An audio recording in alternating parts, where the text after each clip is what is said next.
على عباده الذين اصطفى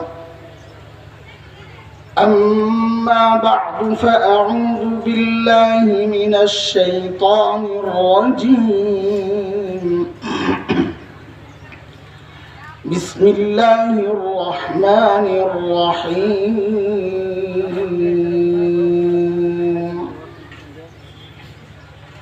يا أيها الذين آمنوا اتقوا الله ولتنظر نفس ما قدمت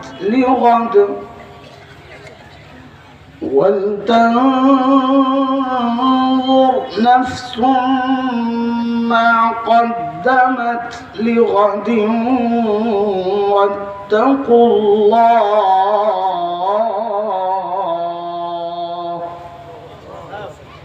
إن الله خبير بما تعملون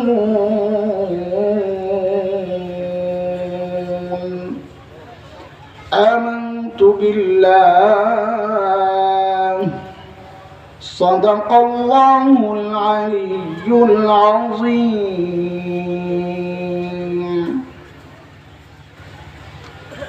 আল-জামিয়াতুল ইসলামিয়া দারুল উলুম লোহাজুরি কর্তৃক আয়োজিত আজকের ইসলামী মহাসম্মেলনের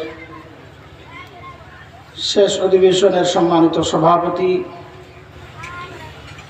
অতিথিবৃন্দ, হযরত উলামায়ে কেরাম, মুরব্বিয়ানে আযম, দূর দূরান্ত থেকে আগত ইসলাম প্রিয় সুধী সমাজ, প্রিয় ছাত্র ভাইয়েরা, যুবক বন্ধুরা, পর্দার আড়ালের মা ও বোন, আল্লাহ সুবহানাহু ওয়া তাআলার অশেষ মেহেরবানি, করুণা, দয়া যে মহান মালিক লাখো কোটি মানুষ থেকে বাছাই করে দিন এই মজলিসে আমাকে আপনাকে একত্রিত করেছেন। কোরআন আল কারীমের মধ্যে আসছে, আল্লাহ বলেন, দিন বুঝার জন্যে, দিন মানার জন্যে, দিন শেখার জন্যে, দিন জানার জন্যে আমি যার দিলটা খুলে দিই, যার বক্ষ উন্মুক্ত করে দিই, দিন বুঝার মানসিকতা যাকে দান করি, ওই বান্দা সারাক্ষণ আমার স্পেশাল নূরের আওতায় থাকে।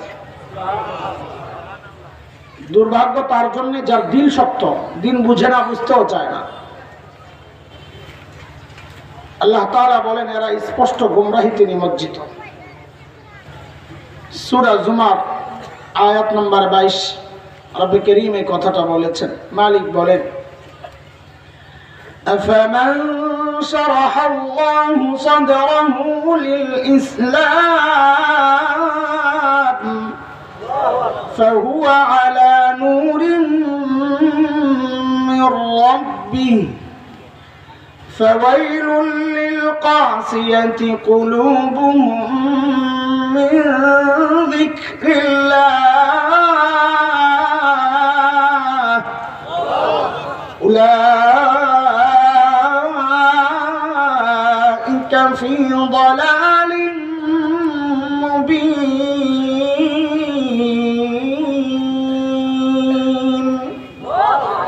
এই আয়াতের মধ্যে রব্বে কারীম এই কথাগুলো বলেছেন। মুহতারাম হাজরিন, যে মহান মালিক এই নিয়ামতে আমাদেরকে ধন্য করলেন, ওই মালিকের শুকরিয়া আদায় করি, জবান খুলে প্রাণ খুলে কালিমাতুশ শুকর উচ্চারণ করি, আলহামদুলিল্লাহ। কথা শুরুর আগে দুইটা কথা বলি। এক হচ্ছে পোস্টার, এই হ্যান্ডবিল, আর এক হচ্ছে মিডিয়া। হ্যান্ডবিলগুলোও বরবাদ হয়ে গেছে, মিডিয়াও তার আগেই। একটু খেয়াল করি আমরা বিষয়গুলো। আলেমদের মজলিসে এমন না হইলেই ভালো, মাদ্রাসাওয়ালাদের মধ্যে এগুলো না হইলেই ভালো। আওয়াম ভুল করে। হ্যান্ডবিল আর পোস্টারের মধ্যে বিসমিল্লাহ না লেখা, কোথায় পড়ে, কই পড়ে, কি হয় না হয়, এটার কোনো খোঁজ খবর আছে নাকি? এক। দ্বিতীয় বিষয় হচ্ছে হ্যান্ডবিলের নামের সিরিয়ালগুলো একটু ব্যক্তির সিরিয়াল অনুযায়ী করলে ভালো হয়। মনে আছে না নাম বেটার? ভুলে গেছে? সিরাজগঞ্জ এক জায়গায় মাহফিলে গেছি, তো কথা তো বলতে পারে না, বুড়ো হয়ে গেছে।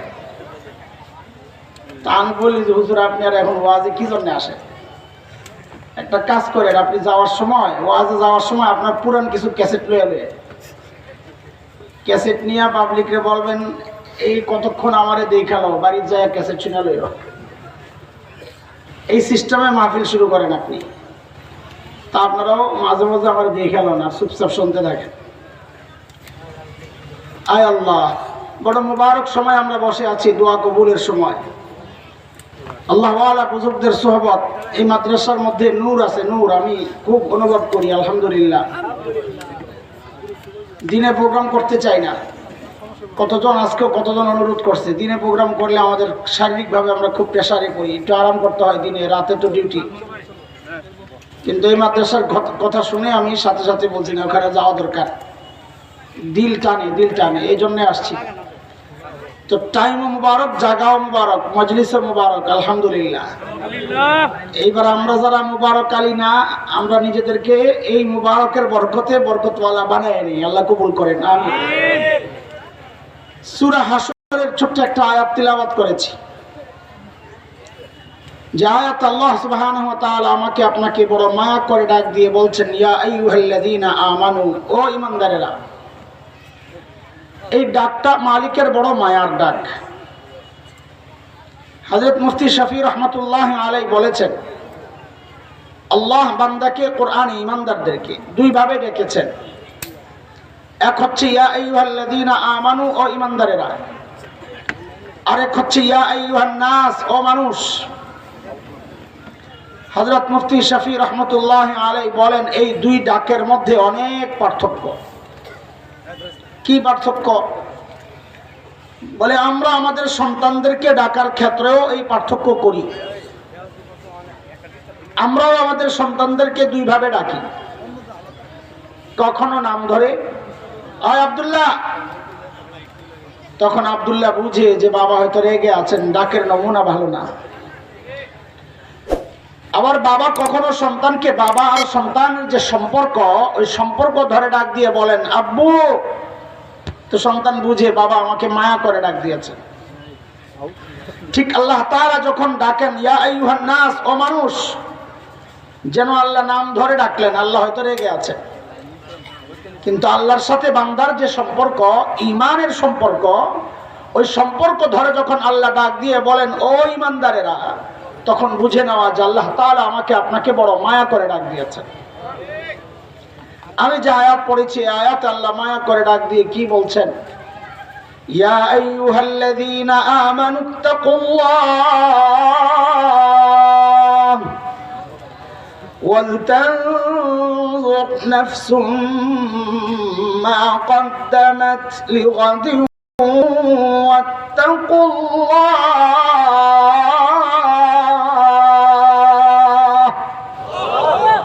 ও ঈমানদারেরা, আল্লাহকে ভয় করো, এক হুকুম।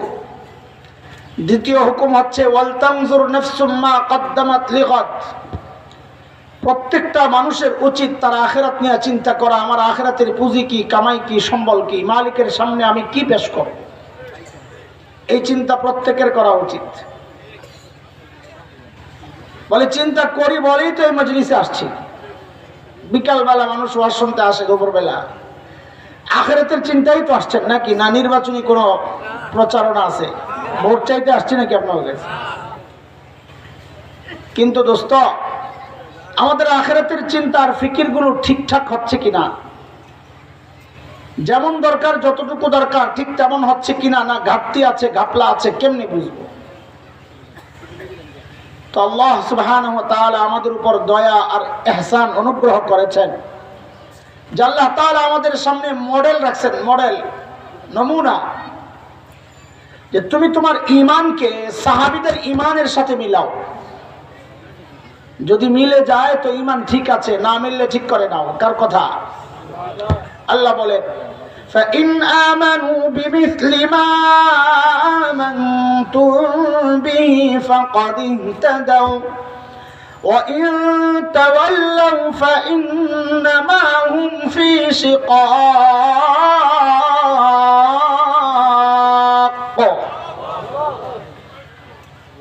বলে তুমি তোমার তাকওয়াকে সাহাবীদের তাকওয়ার সাথে মিলাও, যদি মিলে তো তোমার তাকওয়া ঠিক আছে। বলে কেন মিলাবো? তো আল্লাহ বলেন কারণ সাহাবীদের তাকওয়ার পরীক্ষা আমি নিয়েছি, ওই পরীক্ষায় তারা পাস, তোমারটা মিললে তুমিও পাস। أولئك الذين امتحن الله قلوبهم للتقوى لهم مغفرة وأجر عظيم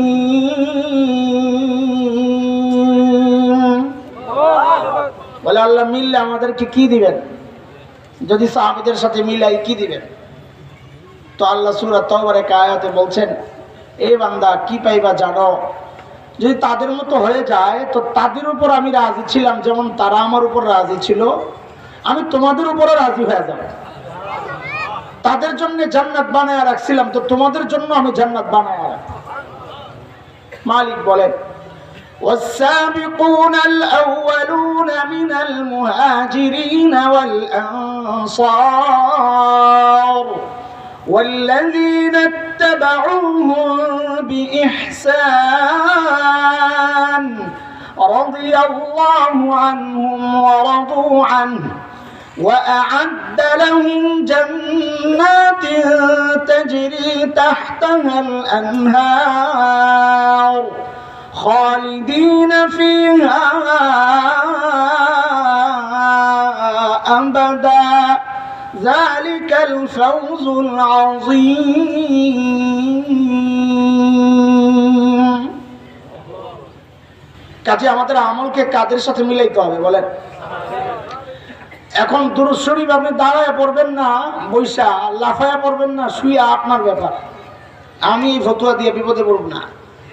তবে আলেম হিসাবে অনুরোধ, সাহাবীদের আমলের সাথে মিলায়া দেখেন, যদি মিলে লাফায়া লাফায়া আপনি পড়েন, গায়া গায়া নাইচা নাইচা জিলাপি আমার একটা দিয়ে, আর না মিললে ছেড়া দেন। আজানের আগে দুরূদ শরীফ পড়বেন কি পড়বেন না আপনার বিষয়। মসজিদে আপনার মাইক, আপনার মুয়াজ্জিনের বেতন দেন আপনি, আমি কি করব?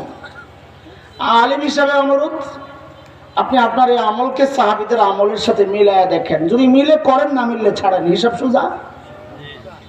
আপনি জশ্নে জুলুসের মিছিল বের করবেন ঈদে মিলাদুন নবীর উদযাপন উপলক্ষে, না করবেন না, এটা আপনার বিষয়। সাহাবীদের সাথে মিলায়া দেখেন, যদি দেখেন যে হ্যাঁ আনন্দ করছে তো করেন, আর যদি দেখেন আর কান্নাকাটি করে বেহুশ হয়ে মরে যেতে হয়েছিল তো ছাড়েন। কোনটা করবেন বিষয় আপনার, তবে অনুরোধ সাহাবীদের সাথে মিলায়া দেখেন, কারণ আল্লাহ তাদেরকে মডেল বানাইছেন ঈমান আর আমলের।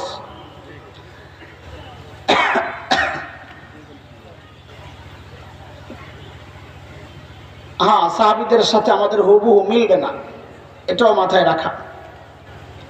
যদি হুবহু মিলতো তো আল্লাহ তাআলা আমাকে আপনাকে সেই নবী যুগেই পাঠাইতেন। যদিও ছোটবেলায় আমরা একটা গজল গাইতাম, যখন ছোট ছিলাম তখন গলা সুন্দর ছিল, এখন তো ফাটাও নাই। আগে বলতাম ফাটা বাস, এখন ফাটা বাসও নাই, এখন সুরসিরা বাস হয়ে গেছে, নাই কিচ্ছু না। তো তিলাওয়াত করতাম, খুব সুন্দর তিলাওয়াত করতাম ছোটবেলায়। তো গজল গাইতাম আমরা একটা ছোট্ট করে, আমি গাইতেছি, আমি এক লাইন শোনাইতেছি বক্তব্যটা বোঝানোর জন্যে। জন্ম যদি হত মোদের রাসূল পাকের কালে, আহা রাসূল পাকের দেশে। বাস ওস্তাদরা কয়ে দেয় এটা কেমন গজল গাছ, থাম, এই গজল গাওয়া যাবে না। কেন?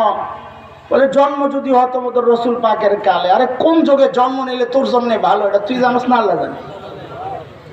রসুলের যুগে জন্ম নিলেই কি তুমি আবু বকর হইতা? এই গ্যারান্টি কে দিল? আবু জাহেলও তো হইতে পারতা। কাজে ওই আশা নাই, আল্লাহ যেই যুগে পাঠাইছেন ওইটাই আলহামদুলিল্লাহ। একটা খুশির খবর আছে, শুনবেন নি আপনারা? শেষ বেলায় আর কি শুনবেন, মাইকলা আগে তো ভালোই ছিল, এমনকি কারেন্ট যাওয়া তেমন হইতেছে রে, এই জন্যে না হ্যাঁ, আমার কপাল আর কি। যা বউ যদি রাগি হয়, জামাইও যদি রাগি হয়, ওই সংসার ঠিকানো বড় কঠিন হয়। একজন তো নরম হইতে হয়। মাইকও যদি সমস্যা হয়, আমারও তো গলা আগেরই ভাঙ্গা, দুইটা একসাথে হয়ে গেলে বড় ঝামেলা হয়ে যায়, সংসার ঠিকানো মুশকিল হয়ে যায়। একটু খেয়াল করে শোনেন, আমি আস্তে আস্তে বলতে থাকি। একটা খুশির খবর আছে আমাদের। আচ্ছা বলেন তো, এখন আপনাদের এলাকায় টমেটো কত কেজি? বেটিরা তো এই জন্য খেপে, বাজার তো করেন না মিয়া। 110 টাকা, এক দুজন বলছে আরেকটু বেশি, যাই ঠিক আছে। আচ্ছা বলেন আমাকে, বুঝে শুনে বললেন কথা, এই যে 100 টাকা বা 120 টাকায় টমেটোটা কিনেন, এটা ভেজাল না ফরমালিনওয়ালা? ভেজাল আর ফরমালিনওয়ালা তো একই জিনিস। ওই যে আমাদের মুরব্বী হুজুর দেখছি মাঝে মাঝে ভুল করে আপনাদের পরীক্ষা করছে, এটা ফ্রেশ না ভেজাল? ভেজালটা খাইছেন 100 টাকায়। হায় রে, মাথায় কত বুদ্ধি। ফুল সিজন যখন থাকে, ফুল সিজন, তখন টমেটো এলাকায় কত কেজি? 5 টাকা। আরে আল্লাহ, গাঠি লয়ে আপনাকে এলাকা আমার দরকার। আচ্ছা 5 টাকার টমেটোটা ফ্রেশ না ভেজাল? ফ্রেশ। দেখো তো কারবার, ফ্রেশটা খান 5 টাকায়, ভেজালটা খান 100 টাকায়। এত বুদ্ধি মাথায়। আহা, আচ্ছা কারণ কি এটার বলেন? সিজন আর সিজন ছাড়া না? মাশাআল্লাহ, তো বুঝছেন ভালো, আলহামদুলিল্লাহ। সিজনের জিনিস হয় ফ্রেশ, কিন্তু দাম হয় কম না, ওইটাই অরিজিনাল দাম। অফ সিজনের জিনিস হয় ভেজাল, কিন্তু রেট হয়, ওইটাই আমাদের মনের একটা সুখ, পাগলের সুখ মনে মনে আর কি। আল্লাহকে একা একা বলবেন, আল্লাহ আমাদেরকে তো ইবাদতের সিজন নবী যুগ আর খায়রুল কুরুন শ্রেষ্ঠ যুগে পাঠান নাই। বলে কি হইছে? পাঠাইছেন তো শেষ জমানায় অফ সিজনে। বল তো কি হইছে? বলে আমাদের আমল একটু ভেজাল হবে, কিন্তু রেটটা বাড়ায় দেওয়া লাগবে। ঠিক আছে কথা? এই কথা আমি নিজের থেকে বানায় বলতেছি না, এটা হাদিসে ইঙ্গিত আছে। আল্লাহর হাবিব সাল্লাল্লাহু আলাইহি ওয়াসাল্লাম বলেছেন, মান তামাসসাকা বিসুন্নতি ইনদা ফাসাদি উম্মতি ফালাহু আজরু। বলেন হ্যাঁ, ফালাহু আজরু। হ্যাঁ, মুফতি আব্দুল মালিক দামাত বারাকাতুহুল আলিয়া তাহকিক, মিয়া সহ হাদিসটা দুর্বল, মিয়াটা বাদ দিলে হাদিসটা পুরা ঠিক আছে। আমি ডাইরেক্ট যদি মিয়া ছাড়া বলতাম, কেউ কেউ চিন্তা করতেন বেটা হাদিসটা ভুল বললো কিনা, এই জন্য আগে ঠিক করে নিলাম। আল্লাহর হাবিব বলেন, মান তামাসসাকা বিসুন্নতি ইনদা ফাসাদি উম্মতি ফালাহু আজরু শাহীদ আও কামা ক্বালা আলাইহিস সালাতু ওয়াস সালাম। নবী বলেন, ফাসাদের জমানায়, শেষ জমানায়, অফ সিজনে, সোজা কথা, কেউ যদি সুন্নতকে আঁকড়ে ধরে, সুন্নতকে আঁকড়ে ধরে, আল্লাহ তাআলা তাকে শাহাদাতের কি দেন? মর্যাদা। হুজুররা আমরা পড়ি হাদিস ভুল, আপনারা তরজমা করেন ভুল। আজরুন মানে মর্যাদা না ভাই, আজরুন মানে সওয়াব। সুন্নত আঁকড়ে ধরবেন আর আল্লাহ আপনার শাহাদাতের মর্যাদা দিয়ে দিবে। শাহাদাতের মর্যাদার এত সস্তা পাইছেন নাকি মিয়া? মর্যাদা আর সওয়াব এক জিনিস না, এটা বুঝেন। মাননীয় প্রধানমন্ত্রীর বেতন যা, এর চেয়ে বেশি বেতন পায় বাংলাদেশে অনেক মানুষ আছে। তার মানে কি মর্যাদা বেশি? তার মর্যাদা বেশি না। মর্যাদা আর সওয়াব এক জিনিস না। আর হাদিসে মর্যাদার কথা তো বলা হয় নাই, আমি এই তরজমা করতে করি। হাদিসে তো আসছে আজার। আজার কি না মর্যাদা? আসছে আজার। আজার আর মর্যাদা এক জিনিস না। এগুলা ছোটখাটো বিষয়, কিন্তু ভুলটা মারাত্মক। কারণ শাহাদাতের মর্যাদার আমি নিচে নামে আনতেছি, এত নিচে না, আরো অনেক উঁচা। যাই হোক, এবার শোনেন হাদিসটা পুরা। আল্লাহর হাবিব বলেন, কেউ যদি আখিরি জামানায়, ফাসাদের জামানায়, অফ সিজনে কেউ যদি সুন্নত আঁকড়ে ধরে, আল্লাহ তাআলা তাকে সুন্নতের মর্যাদা বাড়ায়া তার আমলনামায় শাহাদাতের সওয়াব দিয়ে দেন। নবী বলেছেন, এই সাহাবীরা, তোমরা যদি সুন্নত আঁকড়ে ধরো, আল্লাহ তোমাদেরকে শাহাদাতের সওয়াব দিবেন। এটা বলছে, কথা কয় না? এই সওয়াব কারা পাবে? কারা? শেষ জামানায়, বলেন না কারা? বুঝা গেল, নবী বলেছেন শেষ জামানায় আমলের রেট বাড়ে। কই যে সুন্নতের রেট বেড়া কই গেছে গা, শাহাদাতের মর্যাদা, শাহাদাতের সওয়াবে চলে গেছে। কথা বুঝেন নাই আপনারা, বাদ দেন, না বুঝলে থাক। এটাই আমাদের দিলের সান্ত্বনা যে আমাদের আমল কম, দুর্বল, কিন্তু আশা আল্লাহর কাছে আল্লাহ একটু সওয়াব বাড়াইয়া দিবেন, রেট বাড়াইয়া দিবেন। দোস্ত, সাহাবীদের সাথে আমাদের মৌলিক পার্থক্যটা কোন জায়গায়, এটা যদি বুঝি তো একটু মিলানো সম্ভব হবে, সহজ হবে। মৌলিক পার্থক্য কোন জায়গায় দেখেন, ছোটবেলায় আমরা লেখাপড়া করছি, খেলাধুলাও করছি, করেন নাই? না করেন নাই? কথাটাই না করছেন না, শরমের কি আছে? আমিও তো খেলছি, আমি তো খুব খেলছি ছোটবেলায়। লেখাপড়া আবার 1 নম্বর, পুরা জামাতে সবসময় সারা জিন্দিগি 1 নম্বর। যা পড়তাম তো মুখস্থ, বাড়ি একেবারে ঠুটাস্ত, খালি মুখস্থ না। ওই যে ওলামা একরাম বুঝবে, নিচের সব কিতাব এবার শুদ্ধ মুখস্থ করে ফেলে। যা পড়তাম মনে থাকতো, জেহান ছিল খুব সাফ, এখন তো নষ্ট হয়ে গেছে একেবারে, কিচ্ছু মনে থাকে। আমাদের কিতাবের মধ্যে সবচেয়ে বেশি কঠিন এবারত আরবি সাহিত্যের কিতাব একটা আছে, মাকামাতে হারিরি। তর্জমা করতেই তো জান বেরিয়ে যায়। আর আমি তো মাকামাতে এমন মুখস্থ ছিল আগে করা, যেন তারাবি পড়াইতে পারবে মাকামাত দিয়ে, কেউ টেরও পাইবেন না। على أني وإن أغمضني الفطن المتغابي ونضح عني المحب المحابي لأكاد أخلص من غمر جاهل أو ذي غمر متجاهل يدعو عني لهذا الوضع ويندد بأنه من ملاهي الشرع ومن نقد الأشياء بعين المعقول وأنعم النظر في مباني الأصول نظم هذه المقامات في سلك الإفادات وسلكها مسلك الموضوعات عن الأجباوات والجمادات. الله أكبر. আল্লাহ করনা রুকুর আল্লাহ করতে আমি সব কিতাব মুখস্থ করে বেলাইতাম। আরবি সফাতুল মাসাদির আগা থেকে গোড়া টান দিলে আন্নাসরা মদদ করনাল খুরুদুল না দুখুলু দাখিলুনাল কুহুদ বিতনা তলব তলব করনাল হারুবানাল হারজুকিতি করনা আসাতারু চুবার মাতরু মে বরস্তাল খুলুদ আমেশরান আল্লাহ সুচুনা চলছে গাড়ি যাত্রা বাড়ি কই যায় থামবার নিজেও গাড়ি। সব কিতাব ওইভাবে মুখস্থ হয়ে যাইতো আমার। তো পড়ছি, লেখাপড়া করছি, খেলাধুলাও করছি। বলা মাকসাদ হলো খেলাধুলার আবার প্রমাণ বানাইও না যে হুজুরও খেলছে আমিও খেলুম। আরে ওটা আমার মতন পড়ানি, এরপরে খেল যায়। আমার ওস্তাদরা কিচ্ছু বলতেন না, যা খেল। এখনকার বাচ্চারাও লেখাপড়া করে, খেলাধুলাও করে। আমাদের সাথে তাদের পার্থক্য কোন জায়গায়? পার্থক্য হচ্ছে আমরা লেখাপড়া করতাম, ফাঁকে ফাঁকে খেলাধুলা করতাম। আর এখনকার বাচ্চারা খেলাধুলা করে, ফাঁকে ফাঁকে লেখাপড়া করে। ঠিক সাহাবায়ে কেরামের সাথে আমাদের পার্থক্যের মূল পয়েন্ট এটা, খেয়াল করে। সাহাবায়ে কেরামও দুনিয়ার কাজ করছেন, আখিরাতের কাজও করছেন। আমরাও দুনিয়ার কাজ করি, আখিরাতের কাজও করি। পার্থক্য কোথায়? সাহাবায়ে কেরাম আখিরাতের কাজ করতেন, ফাঁকে ফাঁকে দুনিয়ার কাজ করতেন। আর আমরা দুনিয়ার কাজ করি, ফাঁকে ফাঁকে একটু আখিরাতের কাজ করি। এই গ্যাপ আর দূরত্ব যত কমাইতে পারবেন, হাসরের মাঠে সাহাবীদের তত কাছাকাছি আসতে পারবে। চলেন সাহাবীদের আখিরাতের ফিকির কেমন ছিল একটু উদাহরণ শুনে আসি, দেখে আসি। চলেন, আখিরাত নিয়ে তাদের চিন্তা ভাবনা কেমন ছিল, আমার কি অবস্থা। অথচ হওয়ার কথা ছিল উল্টা। সাইয়েদনা আবু বকর সিদ্দিক রাদিয়াল্লাহু আনহু যখন খলিফা, রাষ্ট্রপ্রধান, তো ওনার রাষ্ট্র পরিচালনার একটা সিস্টেম ছিল। দরবারে বিধবা নারীদের লিস্ট থাকতো, অসহায় যারা কাজ করতে পারে না। কেউ স্বেচ্ছায় খেদমত করতে চাইলে ওই নামের পাশে নিজের নাম বসায় নিত। Free service. একদিন হযরত ওমর আসছেন যে কোনো এক বুড়ির খেদমত আমি করব। কত বড় মানুষ ওমর, বুড়ির খেদমত করে আখিরাত কামাবে, কি চিন্তা মাথায়।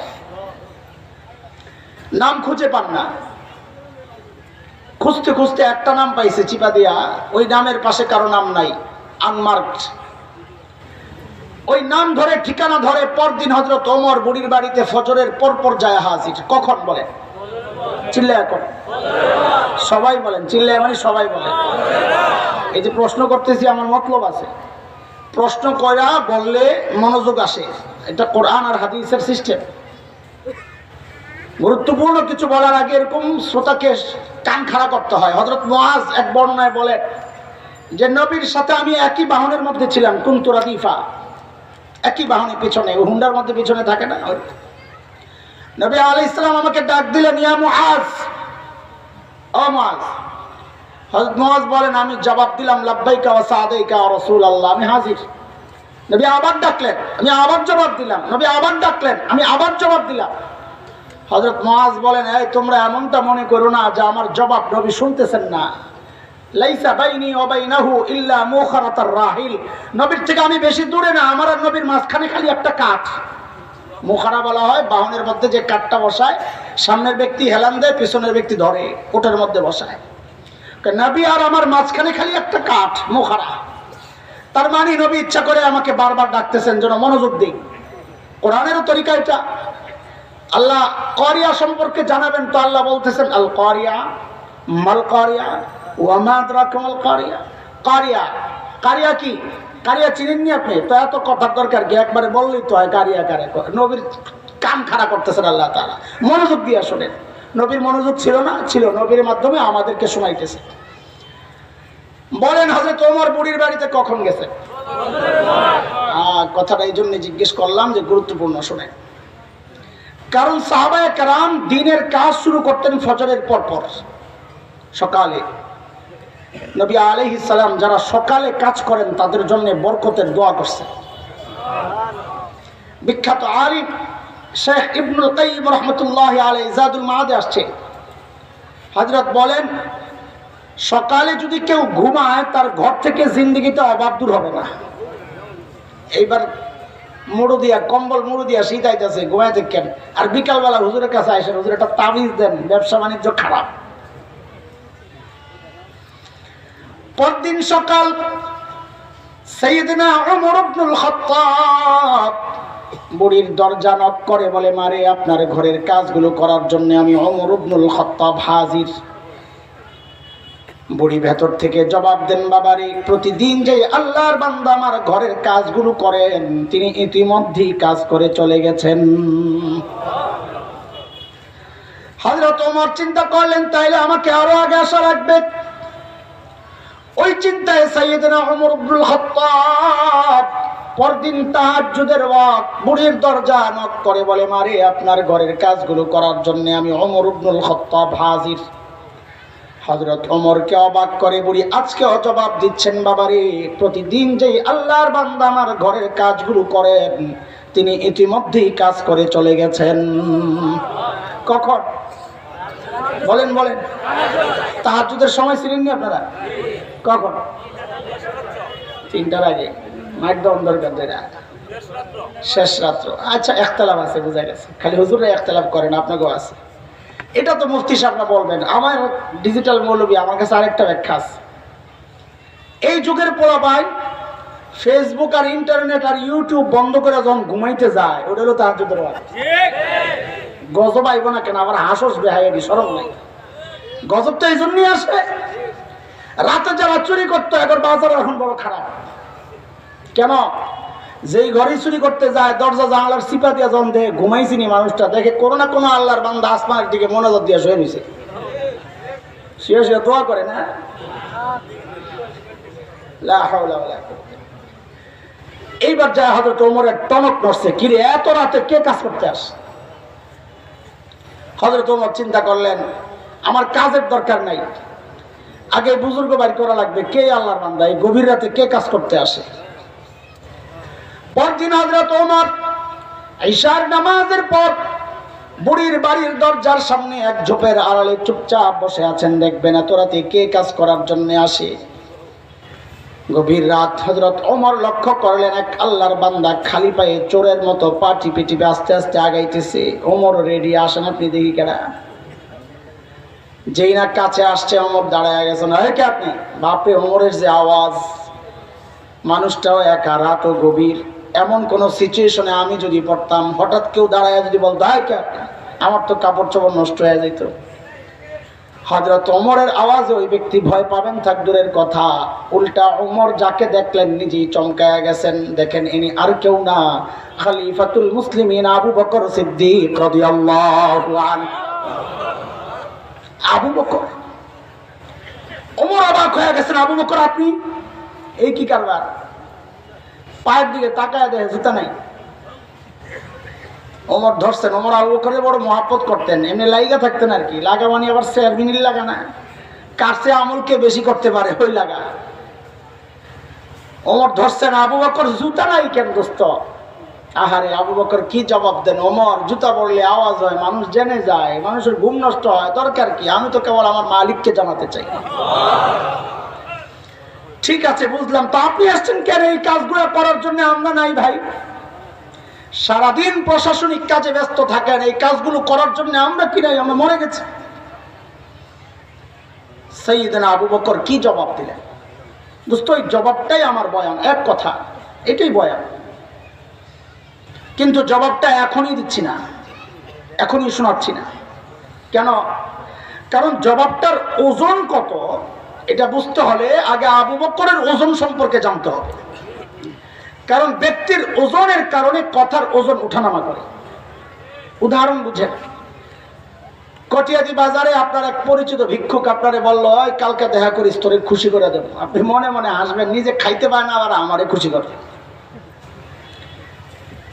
আর যদি এলাকার এমপি সাহেব আপনারে বলে, কালকে একটু দেখা করিস, তোরে খুশি করে দেবো, তখন কি মনে মনে হাসবেন না আশাবাদী হবে? কথা তো একটাই, ব্যক্তির ওজন বেড়ে গেছে তো কথারও ওজন বেড়ে গেছে। একই কথা যদি মাননীয় প্রধানমন্ত্রী বলেন, কালকে দেখা করে খুশি করে দেবো, আপনারা কি করবেন জানি না, আমি তো সারা রাত ঘুমাবো না, আল্লাহ জানি কি পেয়েছে। কি বোঝা গেল? ব্যক্তির ওজন বাড়ে তো কথারও। হযরত আবু বকর কত বড় মানুষ আগে এটা বুঝেন, তারপর জবাবটা শুনেন। কত বড় মানুষ আবু বকর। একদিন আম্মা জান আয়েশা রাদিয়াল্লাহু তাআলা আনহা মদিনার স্বচ্ছ পরিষ্কার আকাশের দিকে তাকায়া তাকায়া দেখেন লক্ষ লক্ষ নক্ষত্র দেখা যায়। মদিনার আকাশ আমাদের মতো এরকম মেঘাচ্ছন্ন কুয়াশাচ্ছন্ন আকাশ না, পরিষ্কার ক্লিয়ার। আম্মা জানের মনে কৌতূহল, জিজ্ঞাসা। নবীকে এসে জিজ্ঞেস করেন, ওগো আল্লাহর হাবিব, আপনার উম্মতের মধ্যে এমন কেউ কি আছেন যার আমলের পরিমাণ ওই নক্ষত্রের চেয়েও বেশি? আল্লাহর হাবিব বলেন, আয়েশা আছে একজন। কয়জন? কথা বলেন। আল্লাহর হাবিব বলেন, আয়েশা আছে একজন। আম্মা জান তো মনে মনে খুশি, জানি তো একজন কে, আমার বাবাই তো হইব, আবু বকরই তো হইব, আর কে হইব? বলে, জানলে আবার জিজ্ঞেস করছো কেন? বলে, দুনিয়ার সব মেয়েদের স্বভাব এটা, সব মেয়েরাই চায় স্বামীর মুখ দিয়ে একটু বাবার বাড়ির প্রশংসা শুনতে। কথা ঠিক? একদিন খালি বদনাম করবেন, দেখবেন এক সপ্তাহের তরকারি মজা হয় না। ঠিক নি কথা? পোলাবাইন ঠিক কয় কি জন্য? কি বুঝছ রে? আন্দাজ এটা মাইরা দিল। আব্বা আম্মারে দেখে খুব খুশি লাগতেছে, বেটি করে সাইজ করতেছে, তাই না? মিয়া সাইজ তোমারে করা হয়েছে, তুমি টের পাও নাই কেন? কারণ তার মা বাবার প্রশংসা করলে খুশি লাগে, বদনাম করলে কষ্ট লাগে। সন্তান হিসাবে এটাই তো হওয়ার কথা। অসভ্যত তুই, এই বউ যখন তোর মা বাবার বদনাম তোর কানে ঢোকায়, তোর কষ্ট লাগে না? বউর কথায় যায় মা বাবার সাথে খারাপ আচরণ করছ, খারাপ তো তুই, বউ তো ঠিক আছে। আল্লাহর হাবিব বলেন, আয়েশা আছে একজন, আমার যে উম্মতের আমল ওই নক্ষত্রের চেয়েও বেশি। আয়েশা, সে হচ্ছে ওমর ইবনুল খাত্তাব। আহারে, এবার আম্মা জানের চেহারার কি অবস্থা? হ্যাঁ, খুশি না মলিন? আল্লাহর হাবিব চেহারা দেখেই বুঝছেন ঘটনা খারাপ। আয়েশার ভিতরে গন্ডগোল চলতেছে। চেহারা দেখলে বোঝা যায় ভিতরে কি চলে না। খুশি না বেজার চেহারা দেখলে বোঝা যায় না। ইংরেজিতে বলে face is the index of mind. মানুষের ভিতরে কি কাজ করে এটা তার চেহারায় প্রকাশ পায়। আল্লাহর হাবিব বুঝে গেছেন যে আম্মা জানের ভিতরে গন্ডগোল চলতেছে। নবী সান্ত্বনা দিচ্ছেন, ও আয়েশা, তুমি কি ভেবেছিলে তোমার বাবার নাম বলবো? আয়েশা, তুমি তোমার বাবাকে সবার সাথে কেন মিলাও? আরে তোমার বাবা আবু বকরের হিসাবটাই তো আলাদা। আমার গোটা উম্মতের আমল যদি এক পাল্লায় করা হয়, আয়েশা একা তোমার বাবা আবু বকরের আমল যদি আরেক পাল্লায় করা হয়, আবু বকরের আমলের পাল্লা ভারী হয়ে যাবে। আবু বকর কত বড় মানুষ জানেন মিয়া? কি অবস্থা?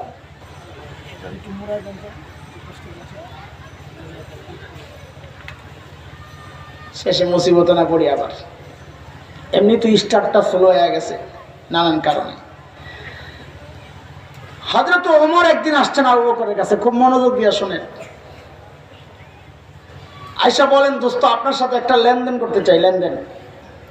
কি লেনদেন করবেন আপনি? তো ওমর বলে, দোস্ত আমার সারা জিন্দগি যত আমল করছি না, সব আমল আপনারে দিয়ে দিতে চাইলেন।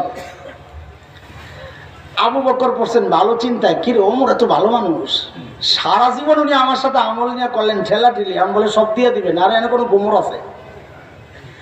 আবু বকর মানুষ সরল সোজা, কিন্তু বোকা তো না, বুঝেন না এই কথা? বোকা আর সরল সোজা এক জিনিস না। আমাদের হযরত বুজুর্গ ওলামায়ে কেরামের চেহারার দিকে তাকাইলে মনে হয় দুনিয়ার কিচ্ছু বুঝে না, পাবলিকও তাই মনে করে হুজুররা কিচ্ছু জানে না। বোকা যার সিনায় কোরআন আর হাদিসের ইলম, সে বোকা হয় না। বোকা তো তুমি যে আসমানি ইলম থেকে বঞ্চিত। আলেম বোকা হয় না, আলেম হয় সরল সোজা। কি ছোট্ট একটা গল্প শোনাইলাই ভাগ দিয়া।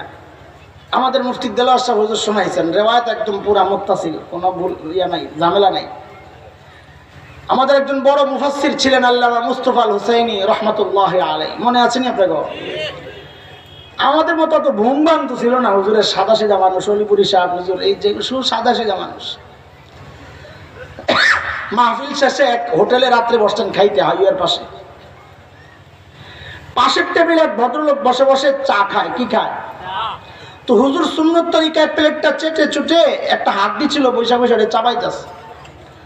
দুনিয়া এমন কিছু মানুষ আছে, দাড়িওয়ালা টুপিওয়ালা দেখলি চুলকানি শুরু হয়, শুধু কটিয়া দিতে নাই, আর সব জায়গায় আছে। ওই বেটা চা খায় আর হুজুরের দিকে তাকায় রয়েছে, মনে মনে চিন্তা করে মোল্লারে সাইজ করার একটা মুখ্যম সময়, এটা আচ্ছাড়া করা যাবে না। চায়ের কাপটা হাতি নিয়ে হুজুরের টেবিলের সামনে দাঁড়ায়, একটা এক্সকিউজ মি। হুজুর বলে, ইয়েস বলেন।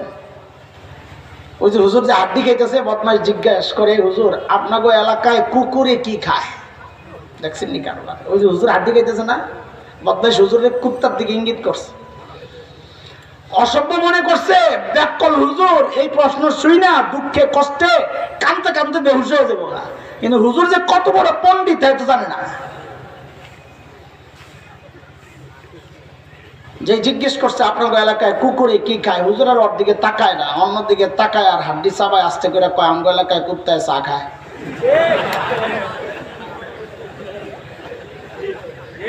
এখন কি অবস্থা? মাথাটা নিচে দিয়ে দিয়ে সোজা গেছে। হায় খোদা! কাসেম নানুতুবি রহমতুল্লাহি আলাইহি কত বড় মানুষ না? আল্লাহ মাথা দিছেন আল্লাহ তাআলা, একটা আজীব মাথা। গোটা ভারত উপমহাদেশে ইংরেজ বিরোধী আন্দোলনের অন্যতম সিপাহ সালার, যার আঙ্গুলের ইশারায় মুসলমান হিন্দু সব উঠে বসে, এত বড় নেতা। হযরত দারুল দেওবন্দের পাশে মূল ফটকের দেয়ালের কাছেই একটা মসজিদ লাগোয়া, ছাত্তা মসজিদ। হযরত ওই মসজিদে থাকতেন। ইংরেজরা টের পাইছে, গ্রেফতার করার জন্য চারদিক থেকে ঘেরাও করছে, ধরবে হযরত রে। হযরত ভিতরেই আছেন। ভিতরে কি করেন? একটা গেঞ্জি গাও দেওয়া, লুঙ্গি পরা, মসজিদ ঝাড়ু দেয়। আরে আমাদের বড়রা কত সাদা সিধা ছিলেন। ইংরেজরা ভিতরে ঢুকছে, দুইটা হযরতরে দেখা এরা মনে করছে এটা কাসেম নানুতুবি না, এরা মনে করছে এত বড় নেতা, পেটটা তো কমপক্ষে দেওয়ানবাগি হুজুরের মতো হতে পারে। তো জিজ্ঞেস করতেছে, কাসেম নানুতুবি কাহা হয়? কারে জিজ্ঞেস করতেছে? হযরত কে? কাসেম নানুতুবি কাহা হয়? হযরত পড়ছেন ভালো বিপাকে, যদি বলেন মাই হুম তো ধরা পড়ে, আর যদি বলেন পাতা নি আমি জানি না তো মিথ্যা হয়।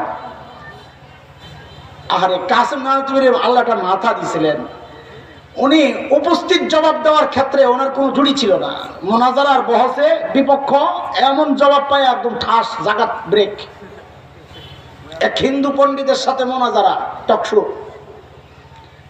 মোনাজারার আগে খাইতে বসছে, তো হিন্দু তো অনেক খাইছে, কাসেম নানুতুবি খাইছে অল্প। এটা তো হাদিসের কথা, আল মুমিন ইয়াকুলু ফি মিআন ওয়াহিদ, মুমিন খায় এক হাতে, কাফেররা খায় ফি সাবাতি আমা, অনেকটি খায়, মানে শয়তান সুদ্ধা খায় লগে। তো হিন্দু মনে করছে হুজুরের শুরুতে একটু সাইজ করি, মানসিকভাবে প্রেসার দেওয়ার জন্যে। তো কয়, মোল্লা কাসেম আপনি তো আমার সাথে খাওয়াই পারলেন না, তো মোনাজারা কেমনি জিতবেন?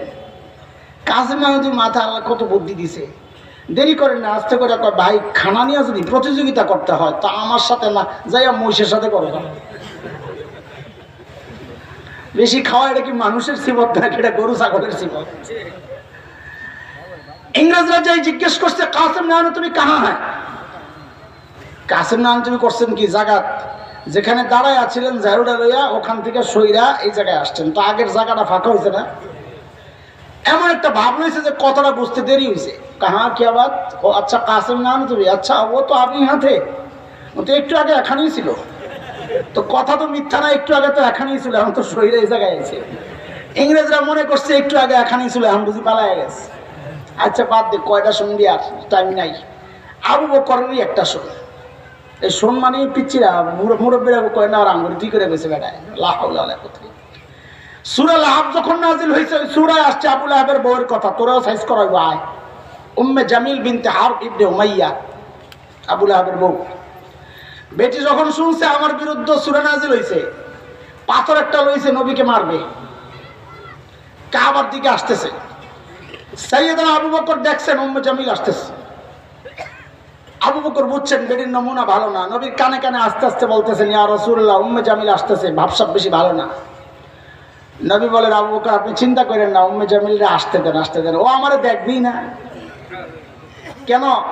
আল্লাহ আগে জানিয়ে দিয়েছেন নবীটা আপনার মুজিজা, কোরআনের মুজিজা। সূরা বনী ইসরাঈল আয়াত 45, فإذا قرأت القرآن جعلنا بينك وبين الذين لا يؤمنون بالآخرة حجابا مستورا। নবী আপনি যখন তিলাওয়াত করবেন আপনার আর বেঈমানদের মাঝখানে আমি নিরাপত্তা পর্দা দিয়ে দিব, এরা আপনাকে দেখবেই না। উম্মে জামিল আয়েশা খালি খোঁজে, আবু বকর তো বুঝছে তুমি তো দেখো না নবীরে, ঠিকই তো কইছে নবী। না পায়া এখন আবু বকররে ধরছে, ওই মোল্লা, তখন তার মোল্লা কয় নাই, যা কইছে এটা সময়ের শব্দ দিয়ে তর্জমা করলাম আর কি। ওই মোল্লা তোর দোস্ত কই? আবু বকর বলছেন ভালো বিপাকে, যদি বলেন মাইহু লা আরিফ, যদি বলেন লা আদরি আমি জানি না, তো মিথ্যা হয়, সিদ্দিক কাটা যায়। আর যদি বলেন এই যে, তো আবু বকর মাইর খায়। কেন? আবু বকর বলবেন এই যে, উম্মে জামিল বলবে কই যে, এত দেয় না, খামাখা আবু বকর মাইর খাবে। সাইয়েদনা আবু বকর কত চালাক আর চতুর না সচেতন। আস্তে করে বললেন খুঁজা দেখো। কি খুঁজা দেখো? মাদ্রাসা ছাত্ররা ভালো বলতে পারবে, জুমলায় ইনশাই আমর, এর মধ্যে সত্য মিথ্যার কোনো কিচ্ছু নাই। তুমি খুঁজা দেখো সত্য না মিথ্যা, এটার সাথে কোনো সম্পর্ক নাই, খুঁজা দেখো। উম্মে জামিল মনে করছে আবু বকর জানে না, আরে খুঁজতে কইতেছে। হিজরতের সময় নবী আর আবু বকর মদিনার পথে, কাফেররা খুঁজতেছে, পাইলেই 100 ওট, খবর ছড়ায় গেছে বহুদূর। এমন এক এলাকায় ধরা পড়ছে যারা আবু বকরও চিনে না নবীও চিনে না, ধরছে। সামনে ছিল আবু বকর ছিলেন, আবু বকরের ধৈর্য জিজ্ঞেস করতেছে মাম্মা তোমার সাথের এই লোককে? এখন আবু বকর যদি বলেন লা আরিফ আমি চিনি না, তো সিদ্দিক কাটা যায়, আর যদি বলেন আমার নবী, তো নবীর মাথা কাটা যায়। আবু বকর বড় চালাক সচেতন মানুষ, আস্তে করে জবাব দিলেন হাজার রাজুল ইয়াহদিনি, এই লোকটা আমারে রাস্তা দেখায়। বেটারা মনে করছে কি আবু বকর রাস্তা চিনে না, পিছনের জন কয় ডাইনে বামে সোজা, ডাইনে বামে সোজা। কিন্তু আবু বকরের তো মতলব আরেকটা, হাজার রাজুল ইয়াহদিনি ইলাল জান্নাহ, এই লোকটা আমারে জান্নাতের রাস্তা দেখায়। সাইয়েদনা ওমর যখন বললেন আবু বকর আমার সারা জিন্দেগির আমল আপনাকে দিয়ে দিতে চাই, আবু বকর আস্তে করে বললেন ওমর বুঝলাম, কিন্তু আমার কি দেওয়া লাগবে একটু কর না। আবু বকর এই কথা বলার সাথে সাথে ওমর বলে আবু বকর বেশি কিছু চাই না, অল্প অল্প। বলে অল্প কি? ওই যে হিজরতের সময় সাউর গুহায় যে নবীর সাথে 3 দিন লুকায় ছিলেন আবু বকর, ওই 3 দিন আমারে দিয়ে দিবেন, আমি আমার সারা জিন্দেগির আমল আপনাকে দিয়ে দিব। কয়দিন? আরে বলেন না কয়দিন? 3 দিন আর সারা জিন্দেগি মিলল? বলেন।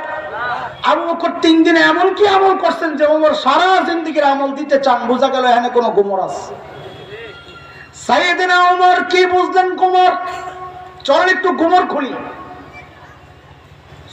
গুহার ভেতরে নবী আবু বকরের কোলে মাথা রাইখা ঘুমাইতেছিলেন। নবী ঘুম থেকে উঠে দেখেন আবু বকরের চেহারার মধ্যে চিন্তার ছাপ। নবী জিজ্ঞেস করতেছেন আবু বকর আপনি এত চিন্তিত কেন? সাইয়েদনা আবু বকর জবাব দেন, ইয়া রাসূলুল্লাহ, ওই যে গুহার মুখের দিকে তাকায়া দেখেন, লাউ আন্না আহাদাহুম ইয়ানজুরু ইলা কদামাই, তাদের যে কেউ একজন গুহার মুখের দিকে তাকানোর দরকার নাই, যদি নিজেদের পায়ের দিকেও তাকায় তাইলেও আমাদেরকে দেখে ফেলবে। আল্লাহর হাবিব বলেন, আবু বকর আপনি ঘাবড়াবেন না। আপনি কি ভেবেছেন? হ্যাঁ, আপনি কি ভেবেছেন এই গুহার ভেতরে খালি আমি আর আপনি, আমাদের সাথে বুঝি আর কেউ নাই? না না আবু বকর, আপনি ঘাবড়েন না। এই গুহার ভেতরে খালি আমি আর আপনি না, আমাদের সাথে আল্লাহও আছেন। আরে দোস্ত, আল্লাহ তাআলার নবীর এই সান্তনার বাণীটা এত পছন্দ হয়েছে। আহারে, আল্লাহ তাআলা কোরআন আল কারীমের সূরা তাওবার একটা আয়াতের টুকরা বানায়া নাজিল করে দিবেন। মালিক বলেন, ইযহুমা ফিল গার ইয ইয়াকুলু লিসাহিবিহি, আহা কি দারুণ অবস্থা। দুইজন যখন গুহায়, একজন যখন তার সাহাবীকে বললেন, মনোযোগ আসেনি, সূক্ষ্ম কথা, ভাষা কথা না, নাইলে বুঝবেন না। একজন যখন তার সাহাবীকে বললেন, একজন মানে কে? নবী কে? তার সাহাবীকে বললেন, সাহাবী মানে কে? আবু বকর। আরে ঘটনা তো লেগে গেছে, কাম হয়ে গেছে। বলে কি? বলে আবু বকর যে নবীর সাহাবী, আল্লাহ কোরআনে স্বীকৃতি দিয়ে দিয়েছেন। ইযহুমা ফিল গার ইয ইয়াকুলু লিসাহিবিহি, কিন্তু ওমরের গোমর কিন্তু ওই জায়গায় না, ওমরের গোমর সামনে। কারণ নবী বলেন, লা তাহজান, আবু বকর আপনি ঘাবড়েন না, ইন্নাল্লাহা মা'ানা, আল্লাহ আমাদের সাথে আছেন। ওমর কয়ে সারছে কারবার। এই এক কথায় তো আবু বকর আমাদের থেকে বহু দূরে চলে গেছে, ধরা ছোঁয়ার বাইরে। বলে কেন? ওমরের মাথায় ঢুকছে চিন্তা যে নবী আমার মূল্যায়ন করছেন কেমনে, নবীর সাথে আমার সম্পর্কের লেভেলটা কি। নবী বলেছেন, ওমর লাউ কানা বাদি নবিয়ুন লাকানা ওমর, আমার পরে যদি কেউ নবী হতো ওমর হতো। বুঝা বলেন, আমার পরে যদি নবী হতো ওমর হতো। কবে? তার মানে ওমর বুঝা গেছেন নবীর সাথে আমার সম্পর্কের লেভেল হচ্ছে, নবী বলেন ওমর আমি আগে আপনি পরে। বাদিয়তের সম্পর্ক কিসের? ওমর আমি আগে আপনি পরে। ওমর কই খাইছে সারা জিন্দেগি আমল কইরা পাইলাম বাদিয়তের মুকুট, আগে আর পরে। নবী বলেন ওমর আমি আগে আপনি পরে। আর আবু বকর 3 দিন থাইকা কি পায় গেল? নবী বলেন, আবু বকর লা তাহজান ইন্নাল্লাহা মা'ানা, আবু বকর আপনার সাথে আমার সম্পর্ক কিন্তু ওমরের মতো বাদিয়তের না, আগে আর পরে না। মা'ানা মাইয়াতের, আমি আপনি কিন্তু সাথে। ওমর কয় সারা জিন্দেগি আমল দিয়ে পাইছি বাদিয়তের মুকুট, আবু বকর লাগবে না ওইটা। বলে কেন? বলে 3 দিন দেন। 3 দিন দিলে কি লাভ? 3 দিন দিলে আমি মাইয়াতের মুকুট পাইয়া যাব, আমার বাদিয়তের মুকুট দরকার নাই। লন আল্লাহ, আবু বকর কত বড় মানুষ, বাদ দেন, সময় নাই। ওর কত বড় মানুষ, আবু বকর এত বড় মানুষ, ওই যে বুড়ির বাড়িতে। আচ্ছা এই জবাব, এটা আগে শুনালাম। ওমর যখন বললেন সব দিয়া দেন, আবু বকর কি জবাব দিলেন? আজ থেকে 12-13 বছর আগে হাকিমুল ইসলাম কারি তৈয়ব রহমতুল্লাহ আলাইহির কিতাবে যখন এই জবাবটা পড়ি, আল্লাহ সাক্ষী, আমি সাথে কেনে ফেলছি। আরে কি মানুষ আবু বকর, কি মানুষ আবু বকর। ওমর যখন বললেন আবু বকর 3 দিন আমারে দিয়ে দেন, আবু বকর কি কয় জানেন? ওমর কি বলেন আপনি এটা? আরে কি বলেন আপনি? ভাইরে এই 3 দিন যদি আপনারে দিয়ে দেই তা আমার আর পুঁজিবারটা থাকে কি? জীবনে তো কিছু করতে পারি নাই রে ভাই, এই 3 দিনই তো আমার চাওয়া। আবু বকর বলে জীবনে কিছু করতে পারে নাই। আমি আপনি ভাবতেছি কত কিছু করছি, জান্নাত মনে হয় আল্লাহ কয়েকটা রেডি করে রাখছে। ওই যে বুড়ির বাড়ির সামনে মনে আছে যেখান থেকে নিয়েছিলাম, চলেন তাড়াতাড়ি যাই, রাত হয়ে গেছে। আবু বকরকে ওমর যখন ধরলেন, আবু বকর এত রাতে আপনি কেন আসছেন কাজ করার জন্যে? বলেছিলাম জবাবটা খুব সিম্পল, আমি আপনি দিলেন, আর কোনো আলোচনার বিষয় ছিল না। কিন্তু জবাবটা কার? আবু বকরের। মানুষ বড়, জবাবের ওজনও বেশি। আবু বকর বলে, হ্যাঁ ওমর ভাই, এই কাজগুলো আপনারে দিলেও পারতাম, আপনাদেরকে দিলেও পারতাম, তো আপনি কেন করেন? ভাই রে, আমি কি আমার আখিরাত কামাই করব না? খালি তোমরাই কামাইবা, আমার আখিরাত লাগবে না? আবু বকরের আখিরাতের চিন্তা। ও এত বড় মানুষ। এক হাদিস তো শুনাইলাম, নবী বলেছেন আমার পরে কেউ নবী হলে ওমর। এক হাদিসে নবী বলেছেন ওমরু ফিল জান্নাহ, ওমর জান্নাতি।